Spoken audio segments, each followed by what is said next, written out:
If at first you don't succeed, try again. You wouldn't know this, but this is the second attempt at doing this particular episode, which luckily I didn't spend any time. I noticed my mic wasn't lit. Many of you may be lit, but my mic wasn't lit, and that means it was recording through and it probably would have been fine, but I didn't go with it. This is Jim the Keys bartender coming from Key Largo. It's rainy. We've had rain almost every day, and which is a good thing for down here, for maybe not necessarily for the visitors, but for us, for our gardens, which we appreciate the rain. We usually run a deficit late spring, but we've been lucky. So a lot of times in the bar, I have people that come in and they always have their laptop doing things. Some people are watching their investments, and other people are actually doing their work. One of our regulars comes in and he's a coder, and all he does is code. And you may have heard of him before. He doesn't listen to many podcasts. He watches things. I remember one time recently, I told him about a show I watched, and he said to me, I don't watch a lot of TV. And I said, well, it's not TV, but I notice you're here, and I can see your laptop, and I know you watch at least portions of movies. You're watching portions of reaction videos, movies, and stuff when you're not doing coding. But a lot of people who aren't business people pretend to have business meetings or lunch meetings or dinner meetings. And it's very interesting. Now, I worked in manufacturing. I did sales in manufacturing. I worked in a software business. I worked for a government agency. And I've been to many different working lunches. Working lunches is when they discuss ideas. You got to eat lunch and you figure you can get things done, right? So I've done a whole bunch of those in different types of environment. So what do people think a business lunch? People that aren't accustomed to it, what they think they are, they sit down, they have their paper, they have maybe a notebook or a laptop, and they pretend they're having a business meeting. And there's tons of people like that. I see it all the time. Down here, there's a lot of those trust fund. They call them trust fund babies down here. I'm sure it's called the same thing there. They live off a trust account, and they always have some project. And sometimes it could be a project with their house. It could be a project with their kids. It's some project. It could be they're doing some landscaping. They're getting some plants. They're interviewing some contractor and all that stuff. But mainly, it's just a way to appear useful. Because they really don't do much. And some people are fine with that. As long as they're not asking that existential question, why am I here? A lot of times it's just to, drink and make an ass of yourself for some people. Other people say, well, I have a purpose. I work here. I do this. I do that. Maybe they volunteer. You get a lot of stay-at-home spouses. Increasingly, both sexes. Originally, it was just women. When they didn't have to worry about childcare, meaning they had governesses and people at home to watch their kids. They're out doing their volunteer work.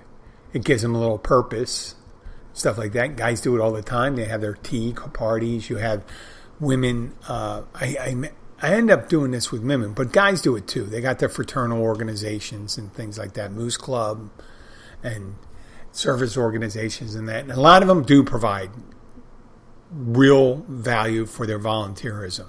Real value. Like the Shriners. There's Shriners hospitals. The Rotary. I always thought the Rotary did a great job.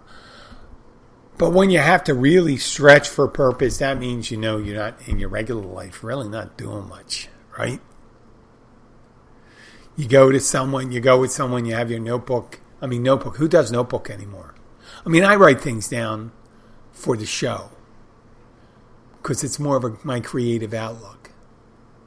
I put on the topics there. And he said, Jim, you can pretty much write it on your phone. But this way I don't, when the phone rings, I don't have to worry about it. I can actually put it on my laptop and just have the ideas bullet pointed there. Right?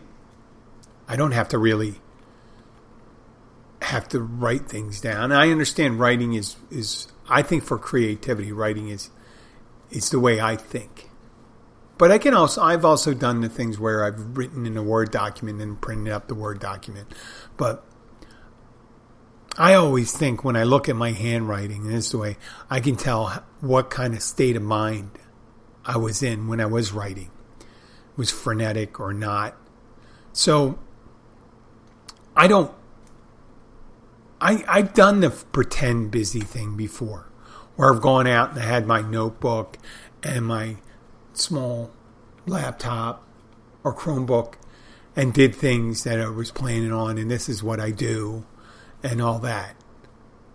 And I guess if I'm doing it for the podcast, it is a business thing. Even though I'm not paid a lot of money, but it's getting more and more so. It's getting more and more so like a business. So every time I do it, I'm trying to reinvigorate the creative process for myself. So I always think about those things. I say, what gives people purpose? What do they do? I like diversity myself. Diversity in what I do. Tomorrow I start again doing my spin classes at the gym. That'll be interesting. And I'll probably do a podcast tomorrow too. I'm on my way to 500, the 500th episode. And, I have decisions to make whether I'm going to do an affiliate marketing program with the hosting service I currently have, which is Spreaker, or not do it, depending on what they consider. Because I don't want to, this is the thing, the broadcasting service I use, or podcasting service, is Spreaker. They also have a listening service. It's nowhere in the same league as Spotify or Apple or anything like that. But it's up there. And they also have it, people can apply for it and listen to podcast on the thing. Well, I worry about if I do the endorsements inside the show that maybe Spotify and iTunes would be reluctant to promote the show. And whether the compensation, why would I be trying to get listeners on a service that doesn't have that type, that reach, audience reach? But there could be things where they go and push it, make it more so and stuff like that. So I'm thinking, but some people automatically jump at the money and stuff like that. But I'll get back to that thing about people pretending to be busy. And you see it at work. You got the people that do busy work. They do things they want to do. Like people like doing their side work when they don't want to wash tables. I've seen people come in to the restaurant and they just do side work. And I'm like, hey, we got people we got to serve. Yes, side work has to be done, but we got to do it you got to be able to take people coming in and do side work. Take people come in, do side work. Because at the end of the night, it's got to be done again. So just stay on top of it. Another thing to contemplate, I was contemplating today, because we did speak about this multiple times, but the economy is transitioning.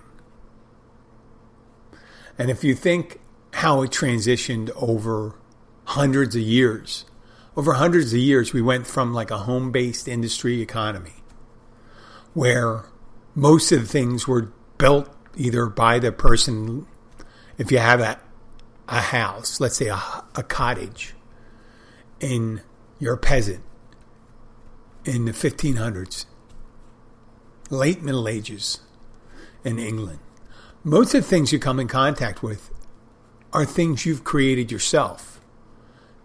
You bought, you've chopped down the wood, you stretched the animal skin over your window to have a covering. If you're lucky enough to own glass, you might have glass in there, who knows. But if you have food on the table, a lot of times you grew it. If you had a meager amount of meat, you raised it. The clothing was maybe spun or sewn by you. But as time went on, the late 1600s, early 1700s through the 1700s, industrialization increased. More things were made outside the home-based industries. A lot of them were home-based other places, but you may have bought the clothing. You bought the shoes. Shoemaker was an early thing where it was outside the house. People were specializing in shoes. Right? And then you have belts, because originally it was rope and robes. And then you had specialty undergarments being made, then hosiery, then hats. And the more specialty items that came around, the more things moved around. Like if you made a weapon, most people they came from craftsmen. Craftsmen made your eating, your plates, your utensils. And more things were made outside the house, but it was made in one place. Yeah, you can get the raw materials from other places and stuff like that, from indigo from the Far East, so you can dye your fabrics. You got silks, and usually silks are probably for wealthier people, upper class merchants, and things like that. Cotton from Egypt. All this stuff started coming in, and more things were moved out of the house and moved. Then people started making factories. You had big mills. 1800s saw the creation of steel, the steel industry. Iron went to steel. And then more and more items were shipped out. But they were still pretty much made in one place. Right? So when you had a tool made, it was usually made in the same factory, one place. They made the hammer. They made the handle, or they shaped the handle. Same thing with screwdrivers, tongs, whatever. It was pretty much made. And then as time went on, things went more complicated as you went through the craftsman phase, where people saw the beginning, using the raw material and then going out the door. Then they started farming out pieces of the equipment. And they weren't all made. The first wagons probably were all made in-house and stuff like that. But then people say, well, I'm going to order the axle from this place. The wheel from this place. The bed is made in-house for a wagon. And the same thing happened with vehicles and stuff like that. Well, the first Model A or Model T, right? When Henry Ford streamlined and supersized the assembly line. A lot of things were still being made in-house, but then the transition occurred where they started making them in different places, different components. As systems got more complex, they realized we don't need to make all those things. And then you have electronics come out. People made vacuum tubes, and then people made the housing for radios, later televisions. And different things were made at different places, and you'd buy the parts and assemble them. They weren't all made in one place. Until we arrive at today, where your vehicle could be assembled in one place, but all the parts come from so many numerous countries around the world that are contributing. Right? Same thing comes with the products we buy. They come from all over the world. You can look right in your cabinet right now. If you really want to get a little homework right now and see how difficult some things are to make, well, you can go no further than think about the precious metals you're wearing in your rings. They're hard to come by. Or just think of pure vanilla extract. Just the cultivation of vanilla and the labor intensity of extracting it. It's very expensive. Pure vanilla is very expensive. People don't even think about it. vanilla beans and all that stuff. It's very, very expensive process to make that. And now you can think of your cell phones, the microchips that go into it, all these things that go into assembly. And they're able to do it. They farm out the work. They get these things made. People say, well, we're going to make 100,000 of these cell phones, 10 million of these cell phones, 50 million of these cell phones. I need this many parts, this many covers, this many screens. So when we order things nowadays, because of COVID changing, and there's another transformation occurring where we're not getting things from brick and mortar sites, we're getting them online. And that was hastened by the pandemic. These things, you might not be all together, and you say, well, where are they coming from? They come from all different places. Sometimes they come directly from whoever is the seller of it. I mean, Amazon isn't necessarily the seller. Sometimes they ship. They're the hosting service that displays the product. And other times they have that item on hand at a warehouse. And most of those products come from about the west side of the United States, on the west side of the Mississippi. And there's huge, huge fulfillment centers. And you have people working in there, very intensely working in there. At one time, there were supposed to be people that are pickers in those big million-square foot warehouses. They do it on foot. They were pickers for fulfillment orders. They get these orders come through. They're supposed to get 170 items in an hour. And that works about 3 items a minute. And they could be as different as a dildo and a microphone, or a frisbee, or toenail clippers, or hair nets. And what they do is they intersperse the items throughout the warehouse, thinking they use artificial intelligence or machine learning to set up a protocol for loading that would be most efficient. Now, the thing they don't really do well is handle the humans, because they make usually the lower shift is around 10 and a half hours, and you have to do that 170 items, and if they have a quota for amount of time, you have to do it. And they have these scanning guns they give you when you get the item, and you put it in whatever box that you're supposed to put it in, and they gather together. They send it all down the line at the same time. They send the order out at the same time, and usually they pick the right size box, and you're supposed to put all the items in that box, and it's optimized for that. And I find it so interesting and also dehumanizing at the same time. Because sometimes these people go to these boxes where they get these bins, and there's a bunch of different stuff in the bins. It's not just all dildos. It could be a dildo, a eraser, meaning it doesn't erase race cars, but it's a pencil eraser that's shaped like a race car. It could be a silver statue, and all these different items in there. And they say, but it's in this box, and you're supposed to scan it. And if you can't find it in that box, the scanner assumes that you're not doing your job correctly, and it'll ask you to rescan every item in the box to make sure that they have it right. So that way they can just detail that item is not in that box, and they'll never send anybody else there until it's resupplied with the item that's supposed to be in there.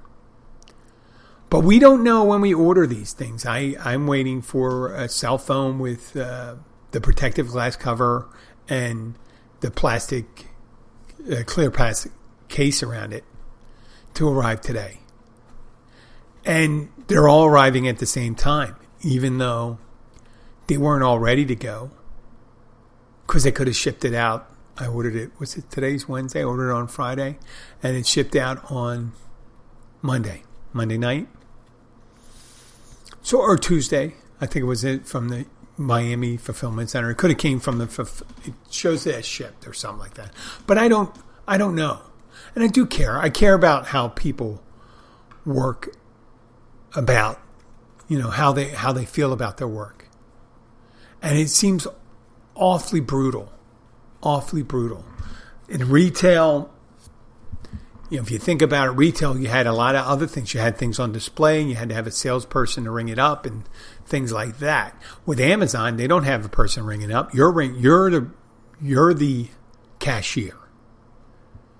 Now, they're the clerks. These fulfillment people and delivery people are the clerks.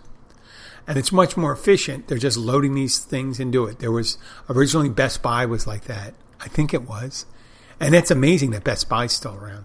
This was a store, I recall, one of the chain was in my neighborhood in Philadelphia. And what they would have is they would just have display items throughout the store. They have one type of, they have multiple toasters, but they have one type of that toaster out. And then they give you had little bits of paper, and they had the 10 spots on it. And you could order, what you do is you write down the part number or the item number on the paper. You walk up to the order fulfillment center, and you go and you give it to the person at the counter, and they give it to someone who would start picking the order. And then you just ring it up, and then you bring it to you. So this way they didn't have to restock their shelves. They already have their shelves stocked. And they just did it. And this was over 40 years ago. Yeah, 40 something years ago. It was a great system at the time. I don't understand how they couldn't transition, much like I said about Sears that had the warehouses. They did a catalog that might as well be online, right? Because originally the last catalog, I imagine, they designed the last catalog on a computer. All they had to do was make those pages into pages, and they had pictures of the items. They scanned everything in. Sears was so ready, and Best Buy was ready for it too, because each of their stores was a fulfillment center. And sometimes you had to wait a half hour because they couldn't find it. A half hour, 45 minutes. Now, sometimes with Amazon, depending on where their regional warehouses are, depending on the items and stuff like that, you get the order in the same day. Well, you can't beat that. Remember how many stores, whenever you go to a parts store or a hardware store, when I say parts store, auto parts store, and they say, we don't have it, but we can order it and get it in a day or two. Well, you can get a day or two the way it is now, right? Just ordering it straight out. And that's where the change is occurring, but you don't see the people hustling in the background, ordering, the items are made in whatever God-forsaking sweatshop, and then it makes its way to you some magical way. And you think, wow, they're very good at that. And sometimes you're very mad, you're very upset. Very mad, very upset when you don't get the item, when it's waiting a couple days. Well, that's supply and demand. If they have it, they'll ship it. A lot of times they aren't. A lot of times they're catching up because the item got real busy. Look at what happened with chlorine. Chlorine's short supply. So many people got small pools, inflatable pools, all different types of pools. But chlorine is short supply, as well as toilet paper and all that stuff when it first happened. So I'm going to take a little break right now, and I'm going to come right back. I just want to check on a couple things. I'll be right back, folks.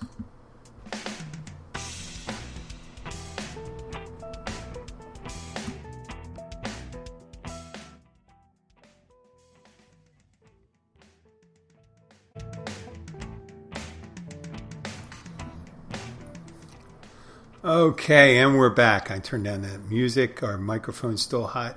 Let's. Oh yeah, but while I was talking about the fulfillment center and stuff like that, I just got my shipment in. Let's see what happened. New phone. Okay. I got the glass covering. Let's see what it looks like. Would they give me 5 of these? From China. 5-pack.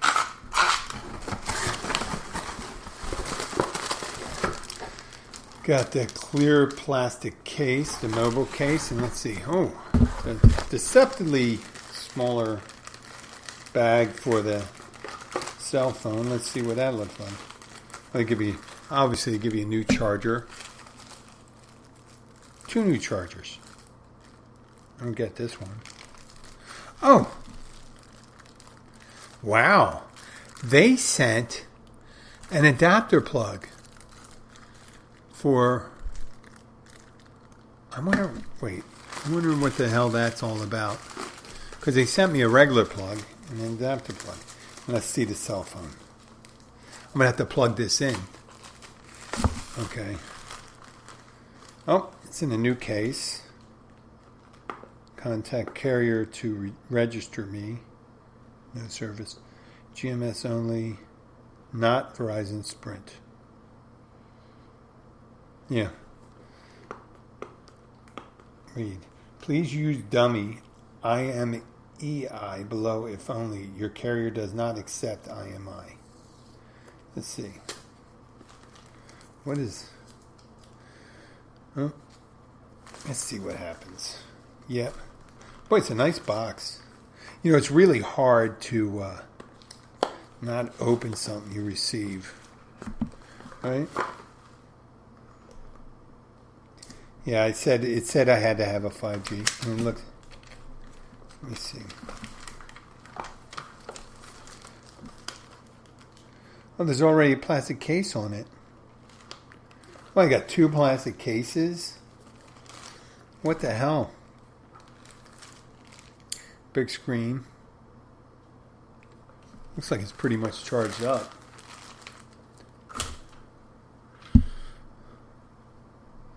See what happens. Do I really want to mess around with this thing right now? Hello, Moto. Yep. Start.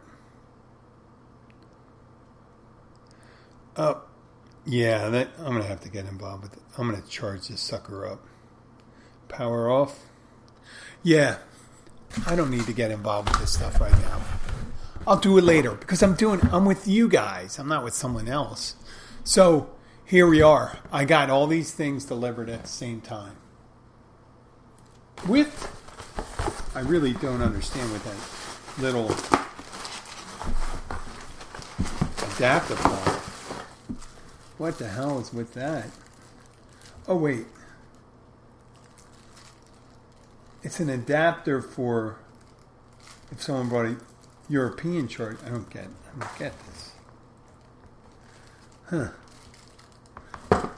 So it's if someone's coming over here, they could put their screw, I was going to say screwed up European plug in there. No. Okay. Well, I want to finish up with niche sports. And what is a niche sport? There are things that I would this is my definition.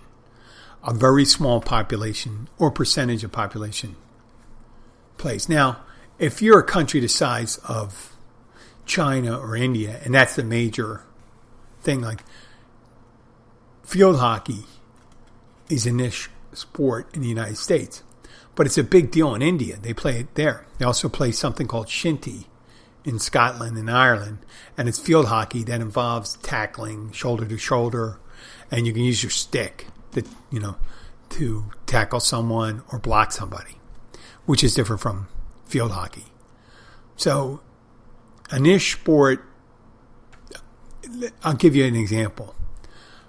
There is equestrian or show riding.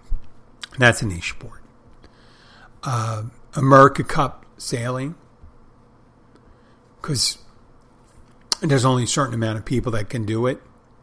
I mean, you can be a person that handle the winches and all that stuff, but there's only certain people that know how to run those sailing yachts. Jai Alai, South American Caribbean phenomenon, South and Central America. Fencing. I'd have to say that's one.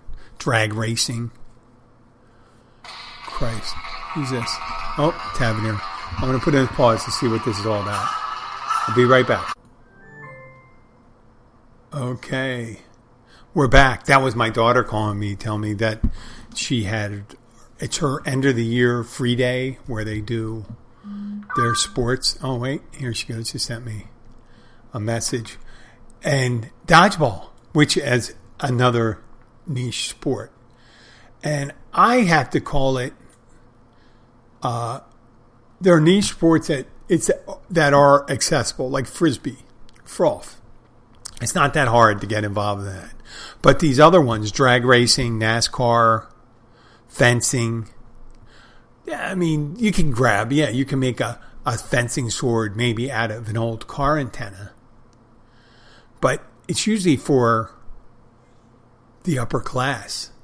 It's like the whole Winter Olympics was a niche sport thing, if you think about it. Figure skating, how many people had time for figure skating? You had to spend a lot of time doing it. It was your parents had to have enough resources to schedule you time on ice.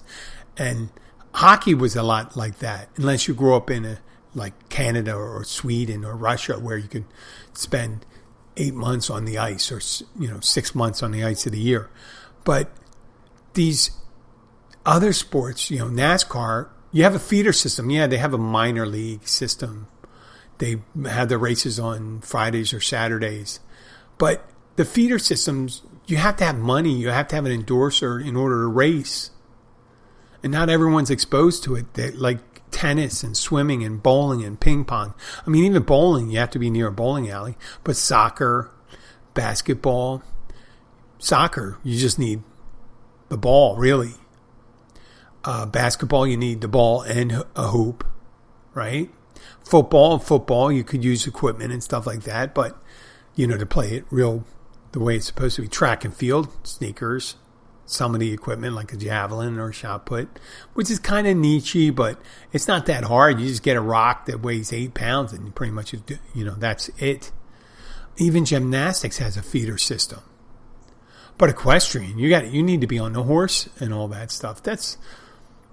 They pretend. They pretend that they ski jump.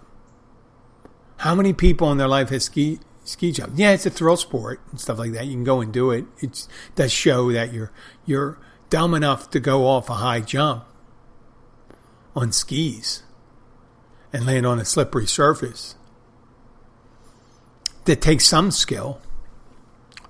But when you think about it, how many people in the world, when they show the guy, the greatest long jumper in history, ski long jumper. Well, how many people have ever skied off a long jump? What percentage of the population? If you go into a place like Finland, let's say there are 8 million people, maybe 10,000 of them, a little better than that 1 in 1,000 have done it. Well, maybe there's more. Maybe 50,000 people. It's still one out of a couple hundred. How many people have kicked a football or a soccer ball or hit a baseball? Baseball. It's not that hard. And then these other ones for kids, they're just looking for an ability to be able to do cup stacking. You'd see that on Facebook a lot. Not Facebook, on YouTube. And they actually have a league. It's called the governing association is called the World's Sport Stacking Association. And it was created cup stacking was created in 1981, Oceanside, California. And it's listed in the Guinness World Records as something as 2015. Something was done, something. And what is described as cup stack is 9 or 12 specially designed cups are stacked in a predetermined sequence as fast as possible. And they have relays, single, and all this stuff. And they'll just come up with a design and say, you have to restack these cups this way. And obviously, the people that really excel at that right now, and I'm not stereotyping, it's just a fact, are Koreans and Malaysians. Much like ping pong, right? takes precision, takes time. It's not really a sport, stacking cups.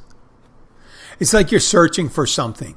You know, that person really knows how to stack cups or make ice cubes or bartending, the bartending Olympics, you know, carrying glasses, making drinks, all this shit. I mean, even that is somewhat of a skill, but who's better at this than that? You know, it's the drink has to be presentable. You have to be, there's more that comes into being a bartender than just making 20 drinks really fast. You should be quick and you should be somewhat entertaining and somewhat congenial. But being able to make 30 drinks in 2 minutes, well, that's great. But when you have to talk to someone, sometimes people don't make the grade. They don't medal in that competition. So today was a really good day. I have four, counting the one split show, there's 4 shows. It's raining like a mother right now. But just remember, all you cup stackers up there, there's always something you're going to be good at. I mean, they always have that stuff for the, kids. The third, the untitled lord, meaning in the, when you always have the aristocratic family, you had the second and third sons, right? The first son would always, they'd be the lord of the manor. And the second and third would just be carrying the thing. They'd have to do something. They'd have to be an attorney or a doctor or do something. A military man. That's what they did during Summer Olympics, I guess, when they had, or the Winter Olympics, you had the pentathlon, where you ski and shoot. And what the fuck? What group of thing where people go and say, well, I like skiing and I like shooting. Cross-country skiing, which is already kind of cross-country skiing. It's bordering on a niche sport. And then you throw in target shooting with that. It gets even nichier. You're just finding things to do. They had it on for the older listeners, on Monty Python, it's Flying Circus, they used to have the Geek Olympics. Oh, speaking of Olympics, in the AAU Junior Olympics Games, cup stacking is an event. Yep, cup stacking is an event. But on Monty Python's Flying Circus, they had one of their episodes. They had the Geek Olympics, or I think they called them Geek Olympics, and it was wealthy guys trying to do things like unhook a woman's bra, get in a car, jump over a stack of, or a row of match boxes. And the final thing was to shoot yourself in the head. And only one person was able to accomplish that. Okay, I'm going to sign off. I'll talk to you later. Wife's calling. Talk to you later. Thank you very much. I'm going to sign off with the music. Let's get the music on. Okay. Pause. Bye.